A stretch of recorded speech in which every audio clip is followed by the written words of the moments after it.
Ini adalah pertanyaan warga negara yang bertahun-tahun tidak dijawab oleh kepala negara dan akhirnya masuk pengadilan. Itu duduk perkaranya tuh. Jadi saya melihat bahwa apapun Pak Jokowi akan terseret panjang karena dia adalah kepala negara. Dia bukan sekedar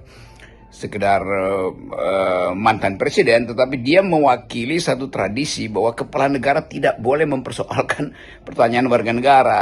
Bahwa orang akan bilang, ya kan dia sekarang bukan lagi kepala negara. Iya, tetapi lokus dan tempus deliktinya terjadi ketika dia menjadi pejabat publik tuh.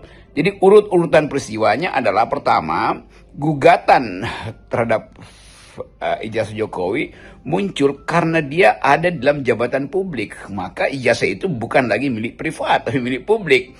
Itu dasarnya tuh. Yang kedua, dipermainkannya emosi dan psikologi publik oleh Pak Jokowi itu menunjukkan bahwa dia kejam, hendak menghukum orang itu.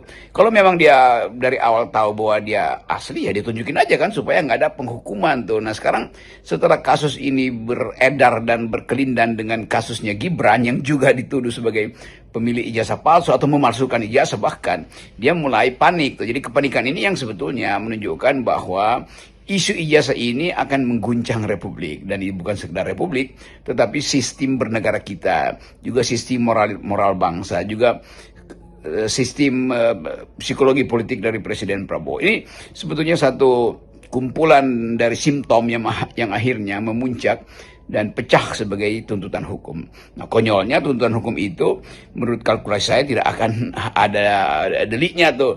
Karena dari awal ini adalah riset akademis. Riset akademis itu bisa berakhir, bisa tidak. Seandainya pun Roy Suryo CS dimasukin penjara, ya risetnya tetap jalan. Itu konyolnya di situ tuh. Karena ini adalah upaya untuk mencari atau membuktikan kecurigaan akademis bahwa ada seorang pejabat yang memalsukan ijazahnya. Karena itu diriset secara akademis, bukan lagi diriset secara forensik.